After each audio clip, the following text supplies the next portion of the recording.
All right, we're live. Yay. Oh, okay. Yay, we're live. Welcome to the Cubists. And I am Patrick Hillier over the Hillier in the hot seat because Bill isn't feeling well and Kimberly's got a hoarse voice and everyone else abandoned me, left me all alone. Aw. I don't mind. I don't mind at all. And Kimberly, how are you doing? Yep. Do you want an actual answer to that? Probably No, I don't know. Yeah. Okay. And our guest for tonight is Professor Chris Kirkman. How you doing, Chris? I'm doing well. Thanks for having me on. I'm about to actually start teaching on Wednesday. So, Oh, snap. yeah, pressure's on. Yeah. It's back to What do you- school time, yo. Let's talk about that. Yeah. What do you teach, Chris? I teach, so I teach two different sections at the University of North Carolina, Chapel Hill at the School of Media and Journalism. I teach primarily Foundations of Graphic Design, which is not exactly our introductory class now. It's our intermediary class, which is in typography, color theory. We do 4 different projects and hands-on projects during the semester. And then I started last semester teaching one of our required classes now within the journalism school, and it is Introduction to Digital Storytelling. And I teach that with a partner that does the video section, and I do the graphics and web portion of that. And that gets them ready for thinking journalistically and visually. Nice. All right, got to ask, what do you think about the Pantone game?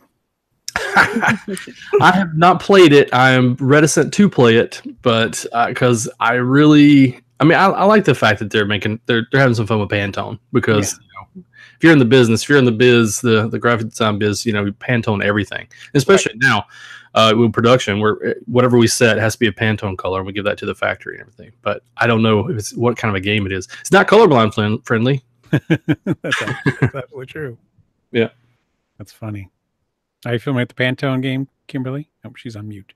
Hi. I'm sorry. I can unmute. I have played this. Yes. Oh, you have? Oh, okay. I have. So it's like you make shapes or something. It's more like yes. I don't know. Guess what I'm making out of these shapes that just happen to be Pantone color blotches, right? Well, they're just the squares, but yes. Yeah. It really has nothing to do with the colors, other than I forget what I was guessing one on Twitter. It was the colors of Iron Man, so we thought it was Iron Man. Just because it was, yellow and red. It had nothing to do. I don't know what the final answer was. It had nothing to do with Iron Man. So it's a weird concept and a weird IP. I mean, do you consider Pantone an IP? No, I don't know. I didn't get it. I didn't get the connection between what they were doing, and I thought it was going to be more about colors than it was shapes and. Yeah. I don't know how to think it'd be more about colors if it's about Pantone. That's all. Yeah. It's almost like gosh, what was that game when you put the question mark down and the cubes on the different Concept. It feels more like Concept to me than it does something about colors.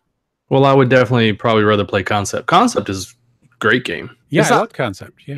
It's more of an activity than it is a game. The scoring doesn't really make a lot of sense in the concept, but it's still fun. Right. Yeah, exactly. I'm good with that. Well, hey, usually we talk about games we've been playing lately, but since we're going to be talking about games we've been playing lately, I thought we would just go right into that. That sounds good. So the topic for the night is games from 2018 that we've liked. So we're halfway into 2018. And somebody actually tweeted this the other day, and they said, "What's your game of the year?" Oh, it was Dustin Schwartz tweeted, "What's your game of the year so far in 2018?" And I said, "None." I could not think of one off the top of my head. I like it. so you actually shot this out when we were brainstorming ideas, and I had to go online and look through my list of games of what I actually played, and the list actually got longer than I thought. So it just took me a little while to sort of come up with a list. And it wasn't like it was a hard list. Once I came up with the list, it was, oh yeah, that was pretty good. And that was pretty good. So once I started thinking about it, it wasn't hard to talk about some things. Yeah, it's interesting too, because I think about it every year, like, since I do like the Dice 8 Game of the Year awards every year, so I always kind of keep a running tally of the ones that I feel like would be good, or that I feel like are some of the best that I've played. And I have a couple this year. It's funny. Some years I'll play them really early in the year, and some years I'll get to where it's like November. I'm going like, what is going to be the game of the year? Because it's just, you know, I've played a lot of good games, but not. I mean, sometimes you play a lot of really, really solid and good games, but it takes a lot to be a truly great game. And I've played a couple of them this year. We'll see how we go. But I don't know if I've found my game of the year quite yet. Correct. And, you know, I got to be perfectly honest. This has been a weird year for me, you know, so I just haven't played a lot of games. So that's okay. I know. So this is ought to be a grain of salt for me. So I'm just talking about the games I've played. I always take everything you say with a grain of salt, Patrick. You betcha. Yeah. Love you. Thank you. Mm-hmm. All right. So Chris, why don't you throw one out with that you wanted to talk about? We both have a long list, so we can go on for more than an hour here. Yeah, we do have a long list. I have played a lot of games this year, and I've played a lot. Bought a lot from Origins, bought a lot from Gen Con, but I'm gonna start with one that personally is one of the front runners, which is a little mudgy for my Dice Hate Me Game of the Year because I guess it was technically a 2007 release, and those have to be discoveries of the year and not game of the year because it wasn't technically published in 2018, but it came out really earlier, was available early in 2018, and that is Pioneers. Okay. And it was one of the games that was offered with packaged with Merlin. When Queen Games did the Kickstarter for Merlin, they said, okay, we also have this other game called Pioneers, and everybody's all like Merlin this and Merlin that. And so I played Merlin and I enjoyed it. It was fine. You know, I like Feld's designs, but it's not one of my favorite Felds.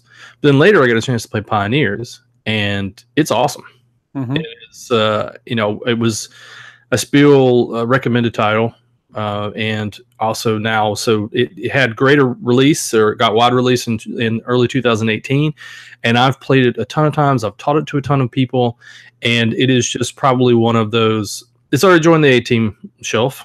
And so it's one of those that's easy to teach, and it's like a slightly more advanced Ticket to Ride. It has more depth than Ticket to Ride or a game like that, but it has the same type of teaching and feel that you can have somebody to get into it. And I don't know if you've had a chance to play it yet. No, but you should, because I think this is one of the best. You know, we won't get into Queen Games' odd business model. But they do still put out quality titles, and this one I think is one of the best that they've done in a very long time. Yeah, I've heard a lot of good things about this particular one, so I understand that. Yeah, it's you got route building in it. You're trying to basically go from east to west. You're spreading westward as pioneers, and you have stagecoaches. And inside the stagecoaches are different. I call them worker types, but they're, you know, it could be the farmer or the gambler, things like that, the banker. And so these tokens are spread out in different routes across the U.S. And on your turn, you need to take the stagecoach and you move the stagecoach to where you can. If you cross other people's routes that have been built, you'll pay them money. Or otherwise, you'll pay money to the bank. Or if you cross over your own routes that you've built, you will not have to pay anything. And then when you get to the position that has a token on it, you have a chance there.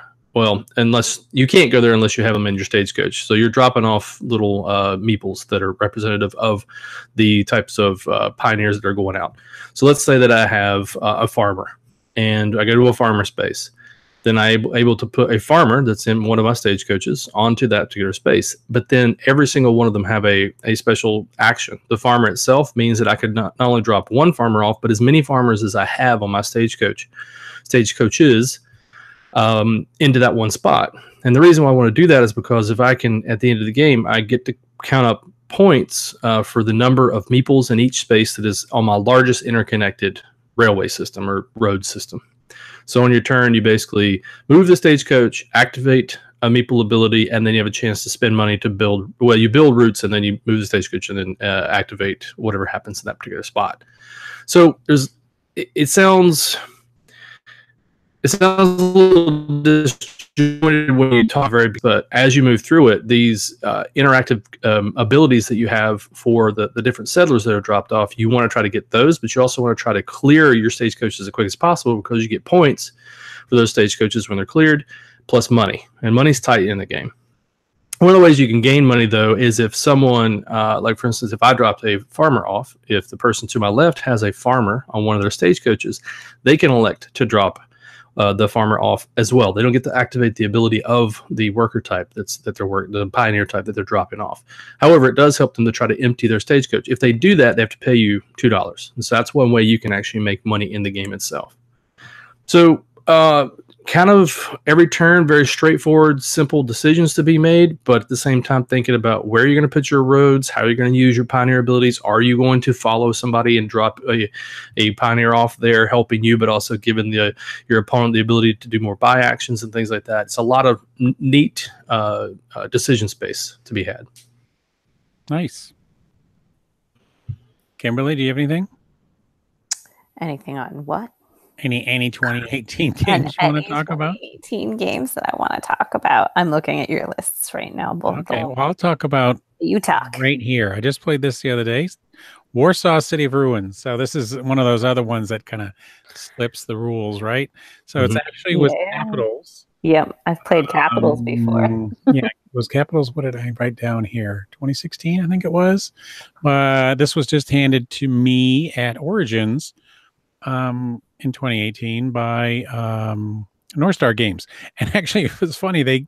They did one of their release parties for Most Wanted at Origins for us and a lot of other people. And they just kind of threw this in the bag. I don't know if it was an afterthought or what, but this was actually the game that I probably was more interested in. It's a city building game. And if I want to compare it to something, it's kind of like Between Two Cities in that you're drafting and then laying tiles and trying to build these zones and you're scoring points with the zones in every round, except it's played over 6 rounds. The other really interesting thing about it is it's Warsaw and it's played over time. And of course, Warsaw was bombed during World War I and II. And you're required in those eras to destroy some of your zones when Warsaw was bombed.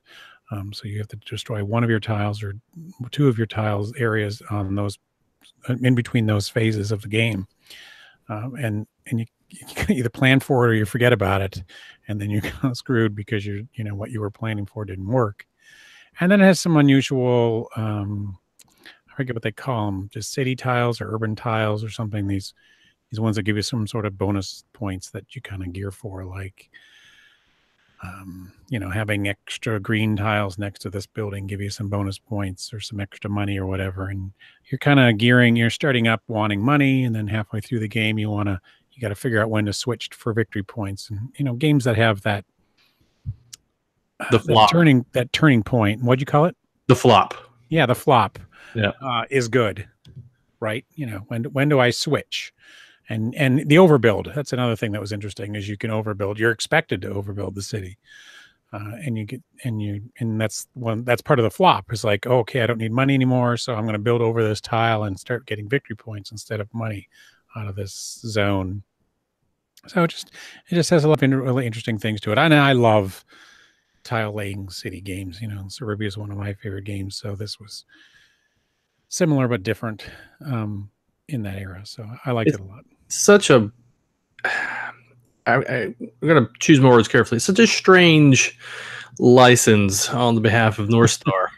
It makes total sense for Grana because, they're a huge Polish company, and so they're going to sell a ton of games, and they do produce really good games. Matter of fact, CV was 1 year ago that I tried to pick up the license to produce before we even merged with Greater Than Games. But I've heard great things about this game. It's just it's one of those that you see North Star putting it out, and they have Most Wanted, and Most Wanted seems like it makes sense totally with North Star. And then Warsaw City of Ruins, you're like, what? Where did this come from? Mm-hmm. But I'd love to play it. I'd love to check it out. It's one that I haven't got a chance to pick up yet. I do have Most Wanted, but I've not played it yet. Right. The only graphic design issue in it, we'll talk about that only because you're a graphic design person, is it has these Roman numerals on the back of the tile stacks. And the IV and the VI kind of look pretty darn similar. Yeah. So me and Charlie played it the other night, and we're like, it's supposed to be over time, right? So we went 1, 2, 3. All of a sudden, we had the 6 tiles instead of the 4s in a stack, and all of a sudden, our cities were like awesome. Like. Oh man! And then all of a sudden, they looked really crappy, and we're like, "What did we do? How come these tiles are so awful?"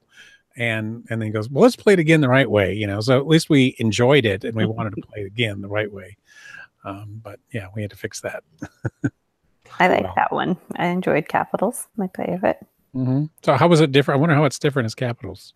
I don't know. I mean, is it still set in Warsaw? Is it still? Do you still get bombed and? Yeah, I think so. Tiles and everything. Yeah, they just rethemed it. It's been a while since I played it, but because even on the BGG page, when you go to it refers to it as Capitals, and it's not even described as a different game. It's called Warsaw, but it's the text of it describes it as Capitals. They didn't give it its own page. So. Interesting.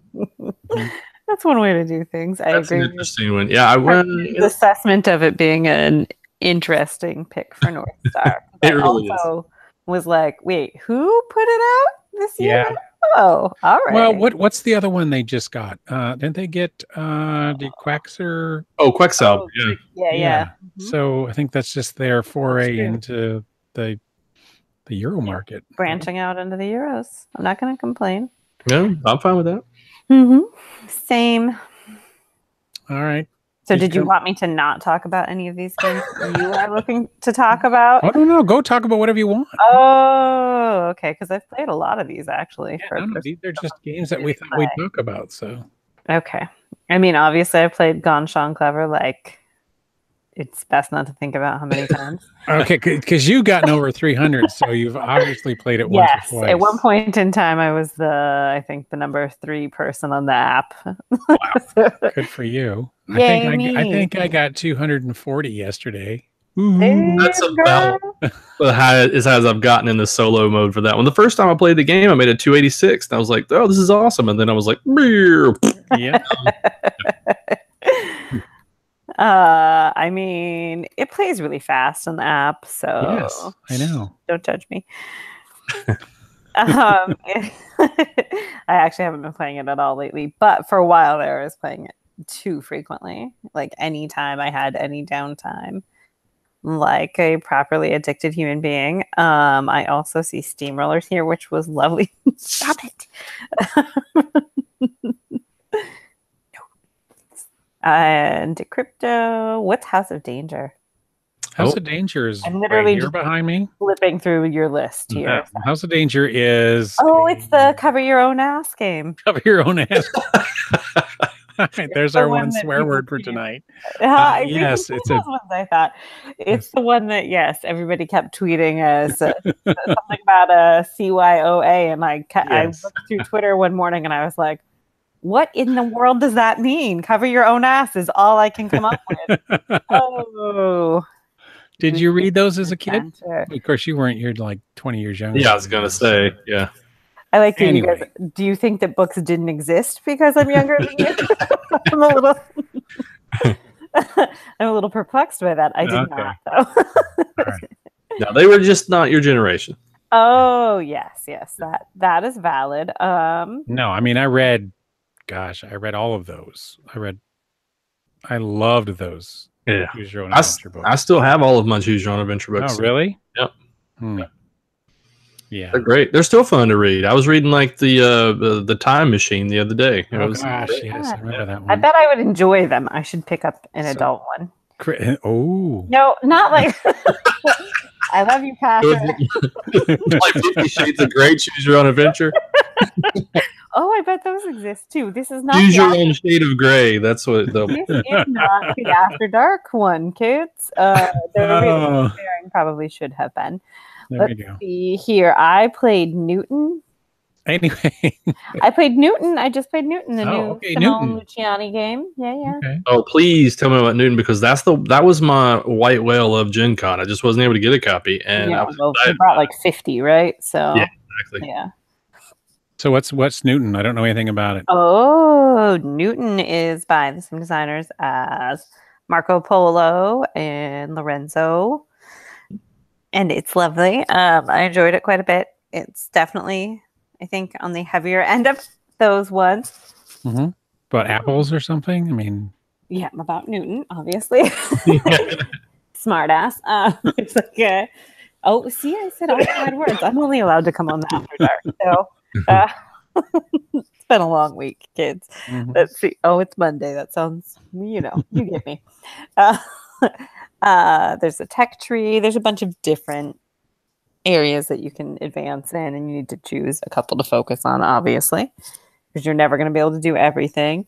It played pretty well. I forgot entirely about you have these bonus cards that you can play, like objective cards called Masters, that I entirely forgot about. I just forgot until I realized somebody else was playing them. So, I'd advise playing those. Okay, so when I play Newton, I should play these Masters cards. That's what you should probably pay attention to your Masters and utilize those. Yes. Yeah. Right. That's hot tip. Hot tip. I thought I was going to come in I did come in last of the three of us, but I thought I was going to have at best half the score. And I did better than I thought I was going to do, but still not my best showing. And I just played Scarabia. Somebody else say that one for me. Arabia. I don't know how it's really pronounced. I don't know, because scarab is a word, but it's added to the end of it. Domino, because you don't know whether you're supposed to say King Domino, which is the way Bruno says it, or King Domino, because I'd go with what Bruno says. But I do too. So I haven't checked out how Bruno pronounces Arabia or whatever, but whatever. I don't know either, but yes, I just played that one. And the little railroad roll and write that Simon's putting out. What's it called? Railroad Inc. Railroad Inc. Yes. Railroad Inc. I played that. Oh, is that the roll and write one? Yes. Mm-hmm. That's fun. Mm-hmm. I liked it more than I thought I would. I played blue. Okay. With the rivers added in. Mm-hmm.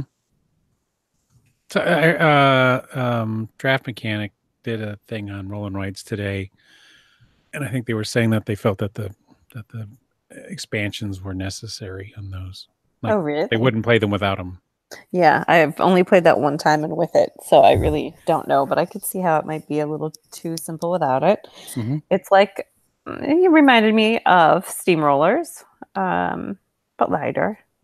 I prefer Steamrollers, but Steamrollers is now that we're talking about rolling rights, which I think is a good subtopic for all this. Steamrollers is interesting because you can really, really do bad in Steamrollers. Not every game has to be on rails. Literally. Yeah. Boom, boom. I'm in there. But Steamrollers itself is it's so wide open with the choices that you can make and the powers that you can take, is that you can go down an avenue that is totally not beneficial to you at all.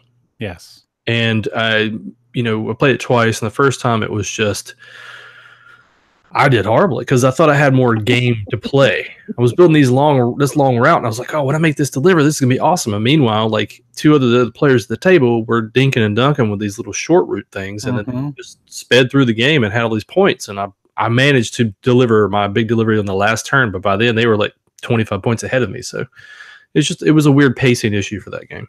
Right. I can see that. Yeah. It's easy to yeah, there's not a long game there. I can definitely see that. That's have you played Ticket to Ride New York?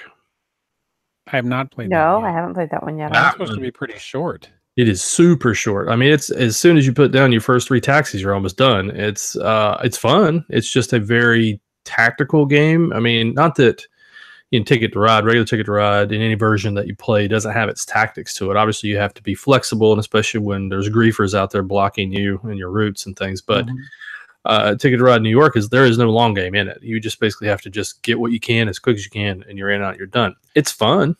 Is that a Target exclusive? Yeah. Okay. It was available for sale at Gen Con, but only for the convention. But the rest, it'll all be sold at Target. Yeah. Yeah. I saw that at my Target. Oh, look at you being fancy with your Target. Yeah. I've actually played all of those things behind you, Patrick. Yeah.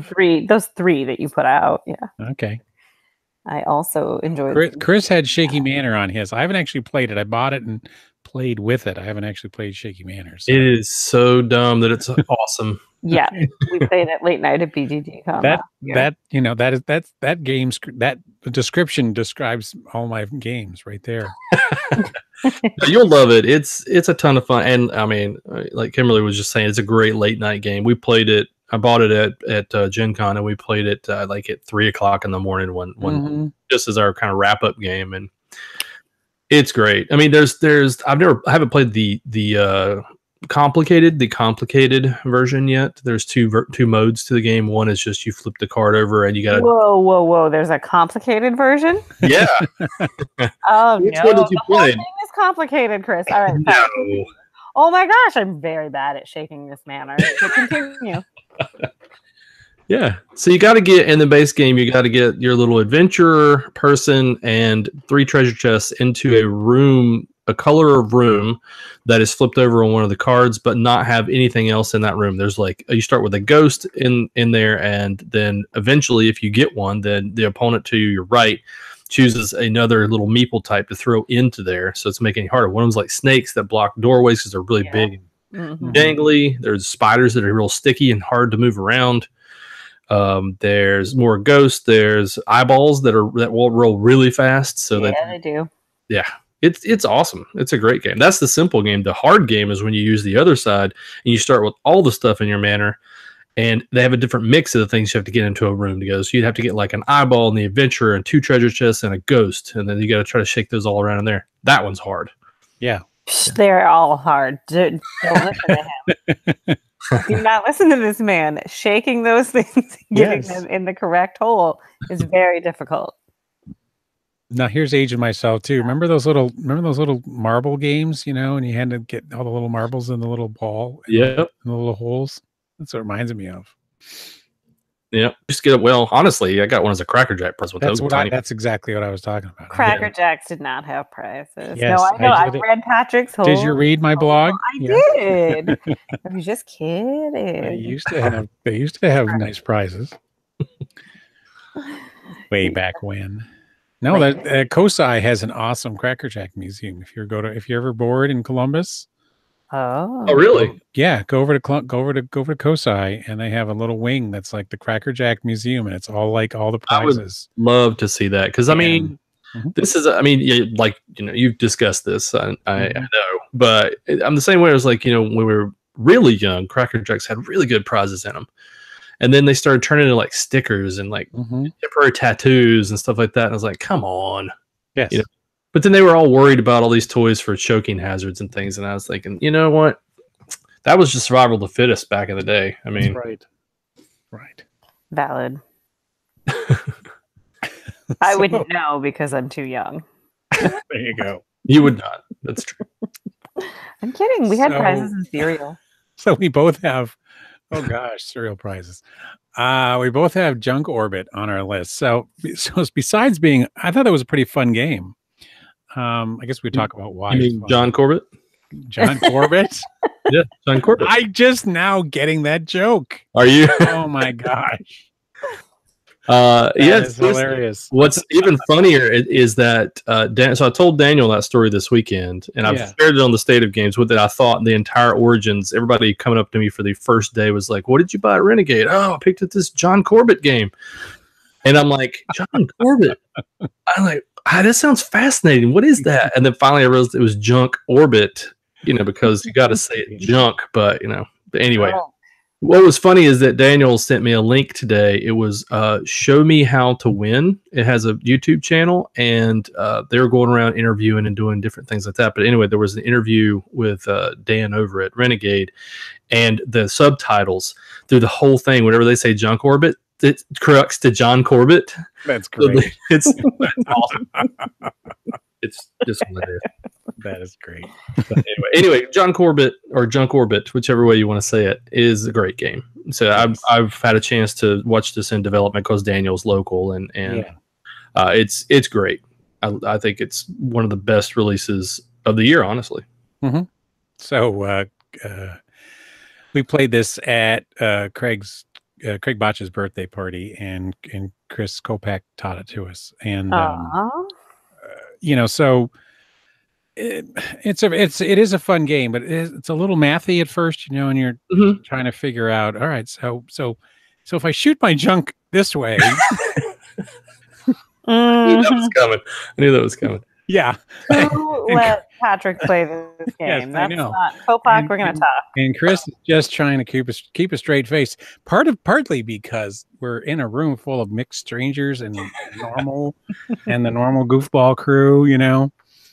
And it was pretty hilarious because we weren't even like laughing about it at the time. It wasn't until halfway through we realized what we were doing. But Throwing your junk away. yeah, throwing our junk around.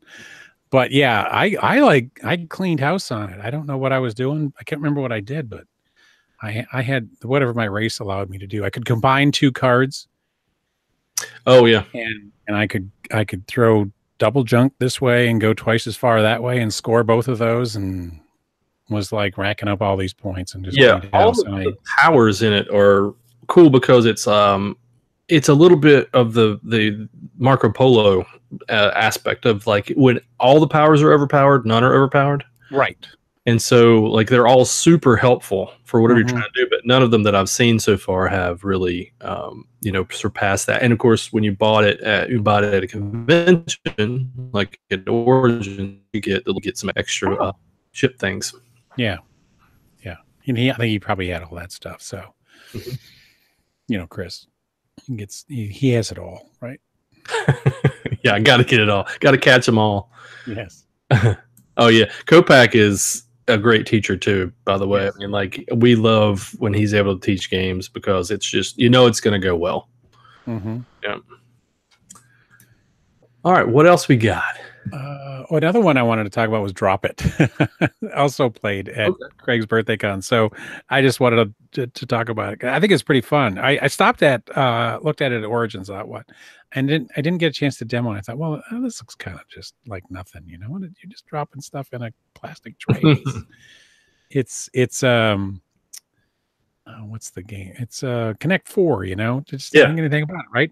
So then Scott King came with his wife and was and taught to me and another person. And they're not married.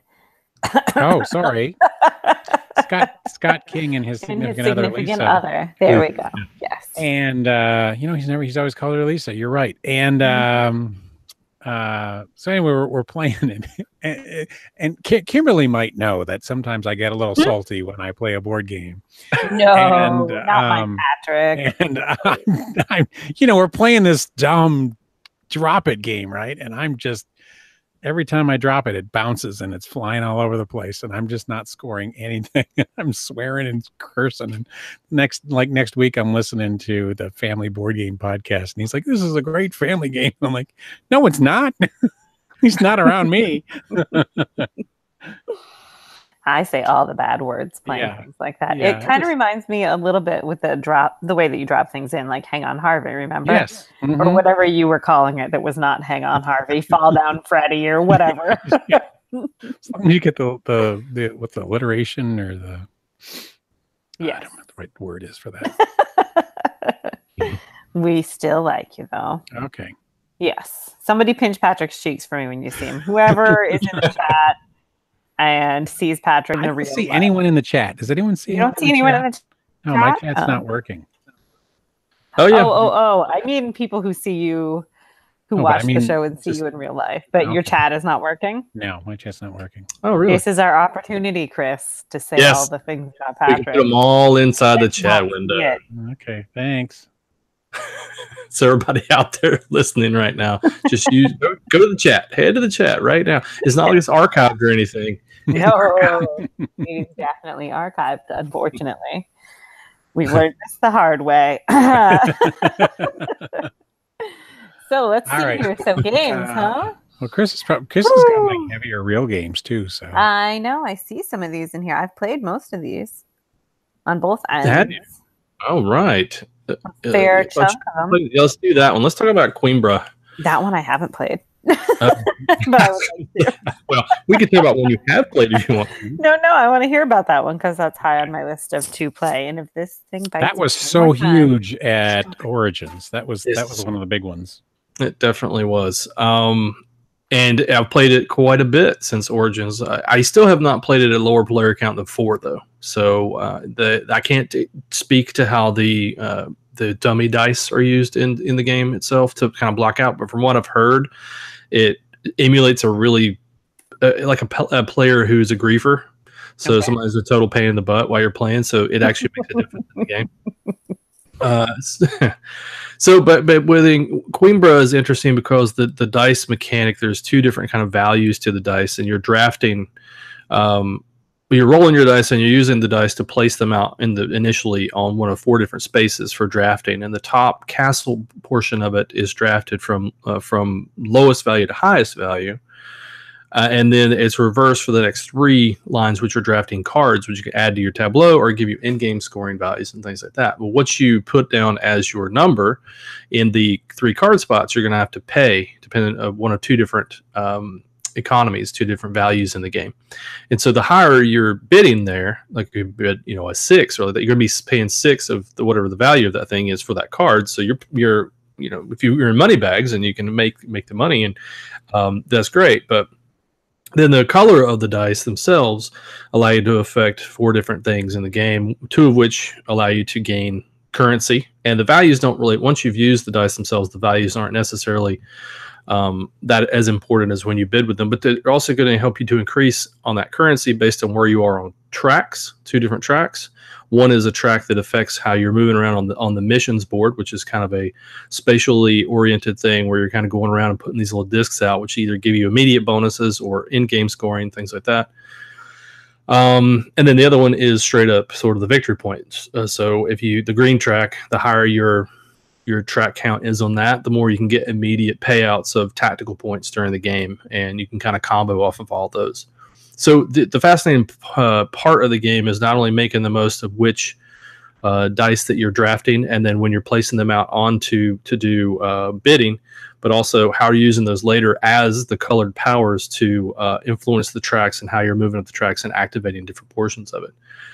So I think it's great. It has a lot of depth to it. The graphic design and art is fantastic in the game. And I've just had a really good time exploring the game itself. And I think that most people who've played it, at least that I've spoken to, have felt the same way. I highly recommend it. I think it's on the heavier scale. It is definitely.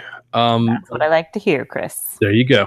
It's definitely going to be, you're going to sit down and explore it for at least 2 hours, set aside some time and relax and enjoy it. Relax. You're cute. Is that the one with the little dice holders? Mm-hmm. Yeah, they're actually the one that are I'm trying to, I'm blanking on the name of the game. They're used in 2 different games. Just the other way where you turn them upside down and they're making levels. Why am I blanking on the name of that game? Is that the Stronghold? Yeah. Porta Negra? Yes. Yeah. Porta Negra, and they're just basically all the same molds. So you flip them over and you just put the dice right in. They look really cool because they fit perfectly. So. Torres. Daniel Newman said Torres. You said Torres too, didn't you, Patrick? I said Torres No, too. she said Torres. Torres. My voice is I didn't say right now. Nobody can tell if I'm Patrick. All I heard was she's throwing her voice. But anyway, yeah, it's a great. Learn how to do that. That's a good idea. Oh, throw your voice. Yeah. That seems like a good thing that somebody should teach me how to do. Probably. All right. Let's see here. What are some of these other ones? You've both played Nemo's War, or no? Chris has not. Fortunately, I have not, and I can't wait to, though. Okay. Yeah, I would like to play that. I haven't gotten to play it. I would like to hear about Echidna Shuffle. Is that how you say that? Echidna? Echinacea. It is not Echinacea. Enchilada. Enchilada Shuffle. I played that. These are so cute. I went to the booth. They're hilarious. So cute. I was actually horribly disappointed. I thought they blew air. Because they look like they do, don't they? Yeah, don't they? Yeah. No, but it was actually really great. I played it against Ezell. What's her first name? Sorry, it's escaping me. Adrian Ezell. So she and I played it together, and it's hard to describe. It's sort of just like it's a circular board, but the circles, there's like 3 rings, and they occasionally have like a loop that circles back in on an inner circle, and there's spots that your characters need to move to, and you have to move. You roll a dice, and it tells you how many of your things you can slide, yours or the other people's, and so you have to move one to be able to move one behind it.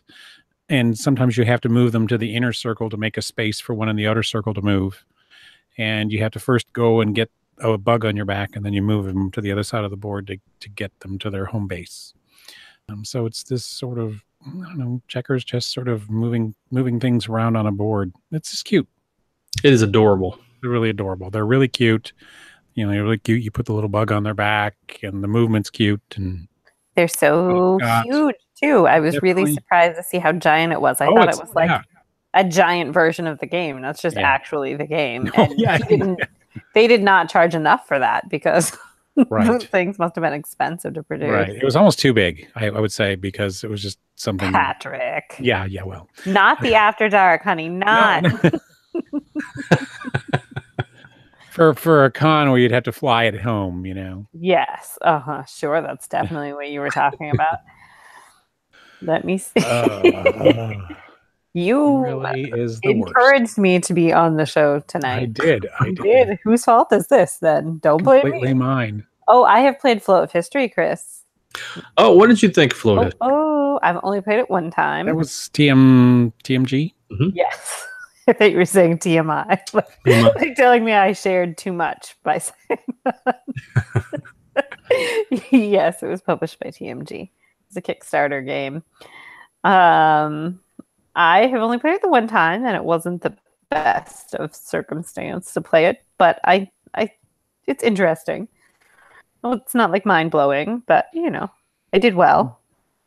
Yeah, I've played it I think 5 times now, and I feel like I got my money's worth out of it. I mean, I really do, honestly. I got it for $40. I believe it was $40 at Dice Tower Con, because they had 4 copies there, just the deluxified version. Nice. I'm glad that I got the deluxified version, because then later Brian Delk bought the non-deluxified version off of Amazon, and he brought it to one of our game nights, and I was like, what in the world? It's literally in a little tiny little, I guess people out there, okay, so it's a little tiny box about this big, and there's hardly anything in there. I mean, the deluxe, I'm not saying that the deluxe version is going to blow your socks off, but it's nice to have the little coins, and there's it's got the board for the track, and it does. Yeah. I think it makes the gameplay a little bit better for me. But having played it 5 times, I feel like that I kind of explored what most of the game has to offer. Yeah, you're good.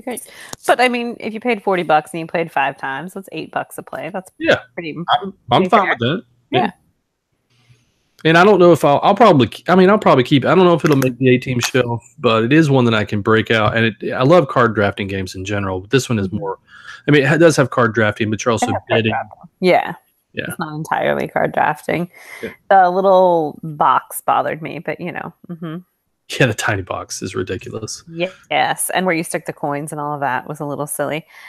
Daniel, we're talking about Flow of History. Oh, you answered him in the chat because he asked in the chat. That makes sense. Yeah, that's okay. But yeah. All right. Yes, Flow of History. So if you like card drafting, if you like being sniped from time to time, the funny thing about this game is that there's sniping in it, which is a sometimes divisive mechanic. So in other words, you put out a bid. So let's say that I want agriculture or whatever as a card, and so I put out like 3 of my coins, and of those coins, if somebody out there wants that card worse than me, then they can outbid me on that and snipe me. Now I get a bonus for that, so because I get my money back plus bonus coins that are in the supply. And the supply is different if you're deep about this, but the economy of the supply and reserve is an interesting portion of the game as well. But when you get sniped, you're like, well, I really wanted that card, but you're like, I got all this stuff for it, so it's not really harsh. Yeah. It can affect your overall plan, but if you get more money, then obviously they spend a lot more money than you did, and you get some bonuses back for that. Then you've got an advantage to put down more on the next one or to snipe somebody else. So, which normally you're going to do. It is an odd game, yes. Yeah, I agree with that. Paul Cow said it's an odd game, I guess. Yes. Tell Mason to quit distracting you. Who's he talking to? Who? Patrick? Oh, Mason was distracting Daniel in the chat. Oh, it's an Andrew too. Hi, Andrew. Oh, I see. I missed that. Sorry. So Chris, you mentioned Decrypto. I gotta talk a little bit about that. Oh man, talk about a game of the year. So I played Decrypto at Punchboard Media meetup. I had bought it and I hadn't played it, so I brought it. And Jealous Morningstar was nice enough to teach it to us. And apparently I did so poorly that they invited me to leave the table and join another game. Oh man, I am sad I missed that. You know, I mean, Kimberly, you've played social deduction games with me, right? We played Werewolf at BGG with Bill and other games like that. I mean, it's not like I can social deduction either. Yeah. You know. Here, Patrick, lie. Here's a game for you to have to lie and be deceitful. I freaking love Decrypto. I've played. I can imagine you'd be great at that. Oh, I'm so good. I love it. Well, it depends on your partner, but you can still have a lot of fun. I don't know why they would say, get out of here. But no, I moved on. That's what it was. We were mixing things up. But it's I was flitting around like a butterfly at that thing. I was like, jumping around from tables, making sure people were having a good time. But anyway, move on. Oh, you're so good. Talk about No, Andrew, no, you cannot call Brass a 2018 game. Yes, we can. We were allowing games that were reprinted into. That's why I talked about Warsaw. We were talking about games that were reprinted. I know, and I gave you side eye, which you can't see because I have my video turned off. But there was a lot of side eye going on this end. All right. No, Andrew, we're not allowed to talk about it. We're talking about Decrypto anyway. But we still love you, Andrew. I'm sorry. Decrypto, I have played as well. I did relatively I want to hear more about Decrypto. I did relatively well at it with we were tight though, my team and the other team. It lasted a really long time, but it was intense and I enjoyed it. Oh, no, I broke Andrew's little heart though. Oh, no. I should stop reading the chat. Because now I feel guilty. I mean, I want to hear about Brass. I just don't think it should be considered a 28 pretend that word made sense. Yes, I mean that was the whole point here, was to talk about 2018 games. Right. See, that's the thing. I did. Whoever just said Root. Chris did. Root is 2018. Root is definitely a 2018 game, and I definitely played a really weird game of it at Dice Tower Con. I played a really weird game of it too, Chris. Yeah, high five. Yeah, girl. I don't know what to make of it, really. I think it's a fascinating idea as a game, but the thing that's a little bit of a disconnect with it is it's a coin war game with fuzzy animals. Yeah, that's the disconnect I'm not quite getting. Yeah, and I applaud Patrick Leader and Leader Games for trying to do it and to create an asymmetrical war game like that. But it is full on war game. Designer, don't leave him out. What's that? I'm sorry. Cole is the designer. Oh, Cole. Well, sorry. Don't mean to leave the designer out, obviously. But I mean, taking the risk in the development portion of things to want to put out a game that's like that, but then to repurpose and retheme it with fuzzy animals is an interesting choice. But those cats are so angry. They're so angry. They're so angry, those little kitties. And I played Toast Bunnies. Oh, did you? I was the Toast Bunnies. Toast Bunnies, the Woodland Alliance. Yes, Toast Bunnies for the win. I was the Vagabond, which is perfect for my play style because I like. We just played it wrong. I feel like maybe I would like it when I play it again and it's played correctly. We were just doing a lot wrong and we had to continually check the rule book.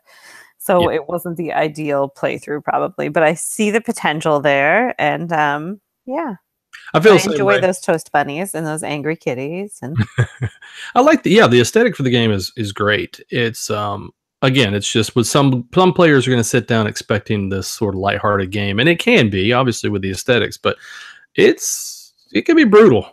Yeah, our game was very brutal, and we did find out later that the Woodland Alliance, the person who was playing Woodland Alliance, was playing it a little bit wrong because they were way overpowered. But overall, still it was an interesting time. But it was only it soured because Daryl Lauder almost rage quit the game. And hey, that right there means it's great. That sounds pretty normal though. But wait till Daryl hears that. Okay. He will hear nothing. Oh, Chad brought up Metro X. Have either of you played that? No. Oh, I just played it. Tell us about it. I don't even know about it. Oh, Metro X is, like you said, it's similar to Avenue. You're going to flip a card over, and it'll have a number on it, and you can go that amount of spaces on a route, and it's a bunch of different routes, metro routes, and these little star bonus scoring things where you can use a star and it goes to the next spot on one of your routes, and however many routes are going through that cluster, you double the amount of points through there. Ours both came out literally number 1 and number 2. They were the first 2 cards, so they were trash. They were not scoring us points. Everybody got like 2 points for that when you can get 12. You know, it's not ideal situation. It was funny though. But you're going to have a limited number of spots next to your line, your metro line, and you can put in, when you flip a card, their numbers, I think 2 through 6, and you place the number in one of those squares, and then you circle that many spots on your route. And your goal is to complete routes, obviously, just like in anything else. But you get a negative, well, it's not just directly a negative point, but however many you are not completed, you get negatives for at the end of the game. And oh boy, I only completed 1 route. Which is not the ideal way to play Metro X. Did I do well at it? No. Did I enjoy it? Yes. Well, that's all that matters. I believe it's incredibly difficult to find. I'm pretty sure like through the BGG store might be the only way. I think I remember seeing a picture now that you mention it of the actual sheet, like the what it looks like. But I didn't know many details before that. I would love to try it out. I mean, I loved Avenue. I thought Avenue. We still play Avenue. Yeah, I play Kogoro or whatever it is. Oh yeah, Avenue of the Kodamas. Yeah, the Avenue of the Kodamas, exactly.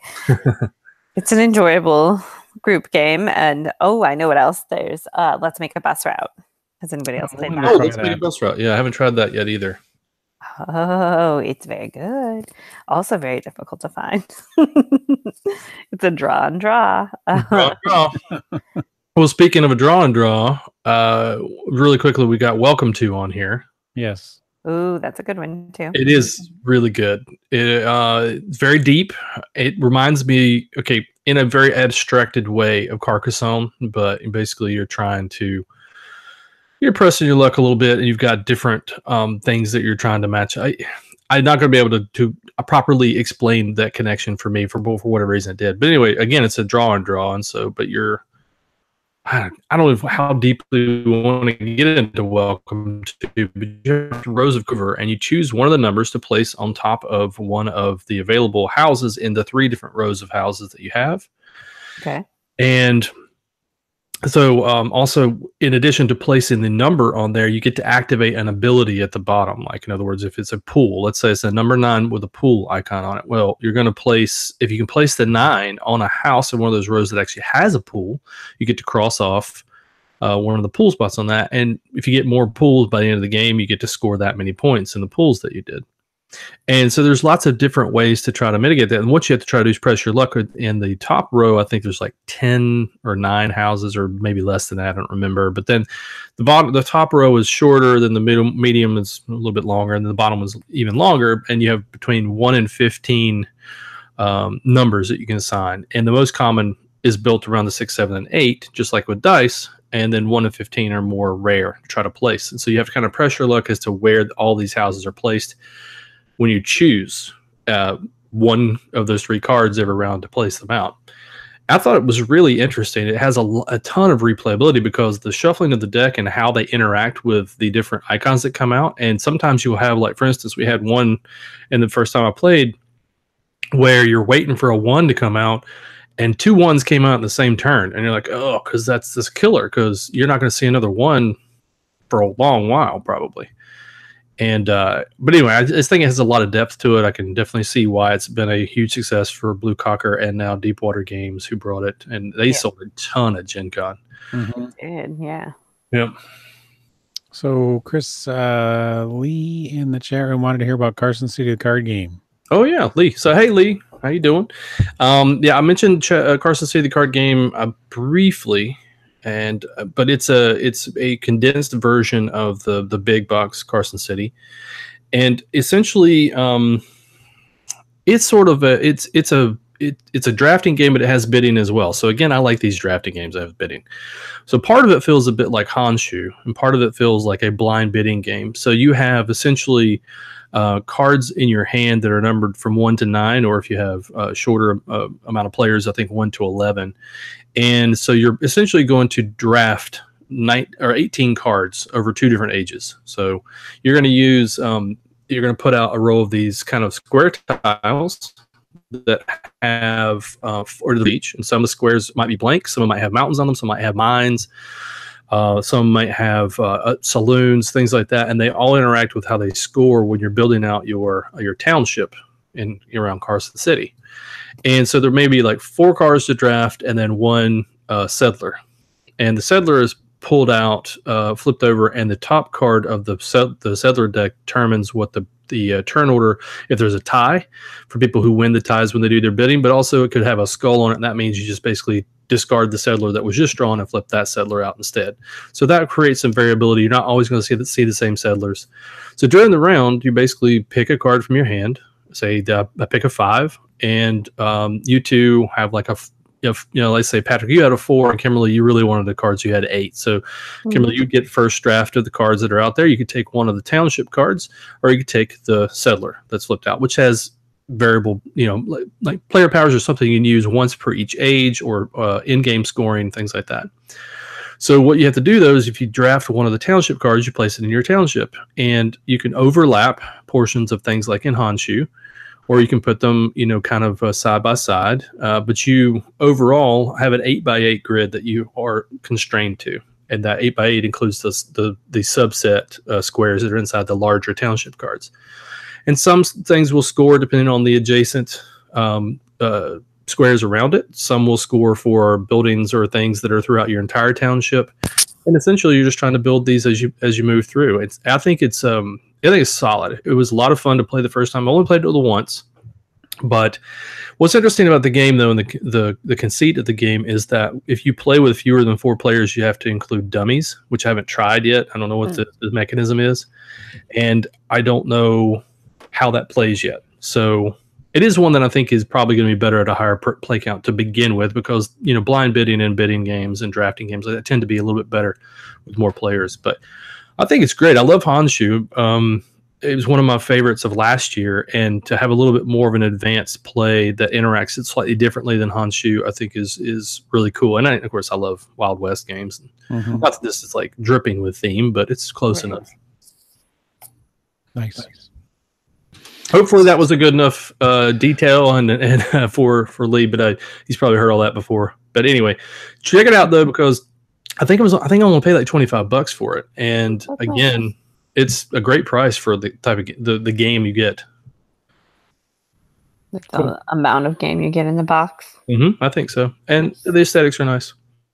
Nice. It is nice. So Chris, what of anything of interest has Greater Than Games / Dice Hate Me been doing in 2018? Wow. Okay. 2018 has been the year of Sleepy Hollow. Hey, that's right. I remember that game. Oh my goodness. This has been one of the, it's the biggest project I've ever been a part of. And not only being able to write and develop the world with Ben and Matt, Ben Pinchback and Matt Riddle. You get those backwards there. Team Ridback, the Fleeples. Fleeples. So it's been just a joy to work with them, and we had a little what I call Camp Sleepy Hollow, which was wrapping up the development on the game in May, when I went and stayed at Ben's house, and Matt and Ben and I all got together and played through the entire campaign, testing out different iterations of what we had done before, and making small of managing the miniatures and the art and the art assets. And it is Ben described it as the design process of the game was like designing 8 different games, and that has been the production process as well, where every single different campaign module that's in the box is like designing, writing, and creating a completely different game. So it is gargantuan.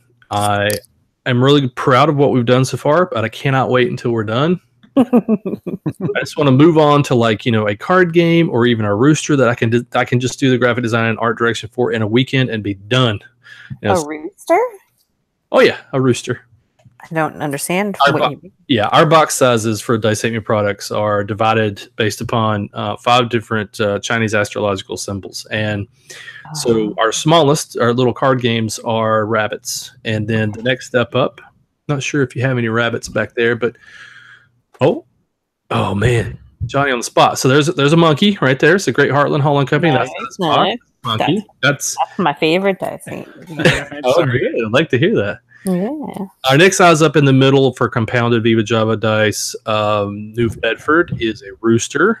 Oh, He is on the spot. Look at this. Yes, love good. And that's my Dice Hate Me shelf right over there.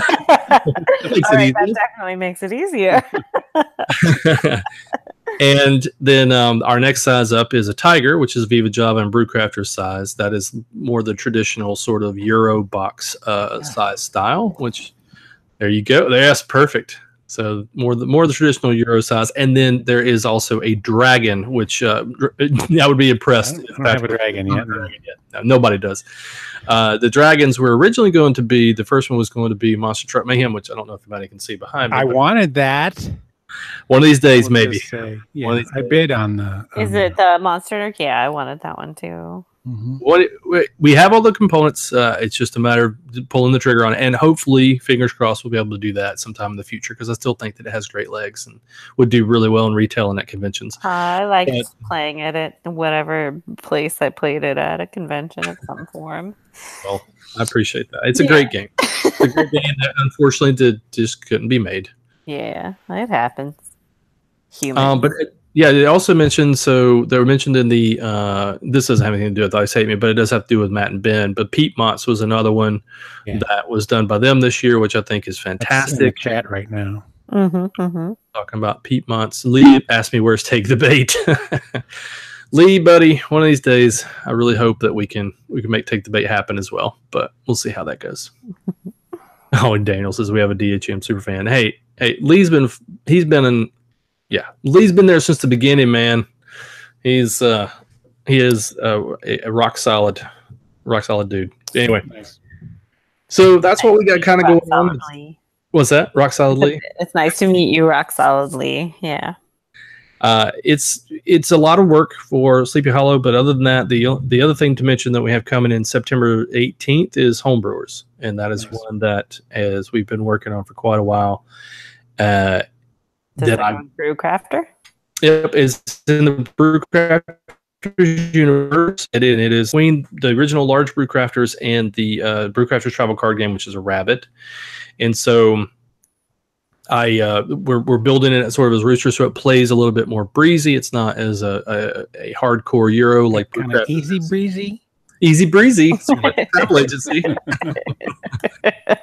but much easier, much faster. No. You guys are ridiculous. Oh, I know we're horrible. Yeah, so that's kind of what we got going. So, and Eric, we talked about this before the show, but I mentioned Eric.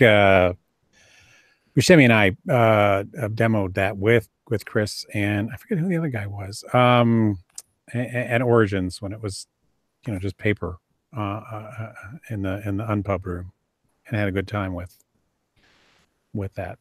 Oh yeah, it's a great game. It plays under an hour even with 5 players. We just did a development play test this weekend with Game Designers in North Carolina, and we're just testing out a couple of different things. We got some variable player powers that were added kind of late in the process, so we're kind of working through those to make sure that they're all balanced and make sense. But I'm excited to get it on Kickstarter, and I'm excited because it's going to be a heck of a lot easier to produce than Sleepy Hollow. So yeah, that'll be good.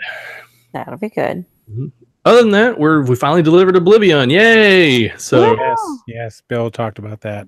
Yeah, it's host. He was very excited. Long process, and thankfully, we're still rolling out some copies of Oblivion, but we've gotten through the bulk of it now, and so we're past both the big con season. Oblivion is out, so now we're looking toward the future and looking on production timeline wise as how we can kind of break these out so that we're not releasing large chunks of games at one time to cannibalize each other. We want to give every game a chance to shine in its own right when we release it at a certain time. So we'll have a lot more about that in the future. Nice. All right, Chris, did you want to do rapid fire? Sure. All right. Oh, snap. Oh no. Oh, yes. It's not Chris, that bad. Yes. Oh, it's that bad, but yes. All right. Rapid fire is simple. You may not pause or say or repeat the question as an attempt to get yourself some more time. You just need to spit out the first thing that comes to your mind. So now that you've said all that, I remember I have done rapid fire before. All right. Well, we're going to do it again. Yeah, sounds good. Let's do this. Because you've not done rapid fire with me writing the questions. That's probably accurate. Yeah. Because I have a list of all the people I've asked rapid fire questions to. Oh, you're so good. Yeah. That was a thing the other day. It's like, name something about you. I like to make lists. Me too. All right. Are you ready to go? Let's do it. All right. Name a game with camels that isn't Ispahan. Through the desert. All right. Name the best game with dice. Viva Java Dice, the coffee game. All right. Besides that one, name your favorite TC Petty game. Good Java. Oh, that was too easy. Sorry, but it's true. Hey, since the topic of today's Eric and Patrick in the morning, if you haven't heard it, was co-ops. Name a co-op game you like. Spirit Island. Is that allowed? That's allowed. Okay. Good gosh, you're just plugging all your own games. Well, I mean, name your favorite Flash villain. Oh, Dr. Zoom. All right, that was easy. No, wait. How about can we tie with Gorilla Grodd? Because I really like Gorilla Grodd. That works. I suppose ties are fair. That was too easy for Chris. There were I was going to have him explain the Speed Force, but I didn't know. Oh my goodness, we'll be here all night. No. He didn't cry. I don't know what to do with this.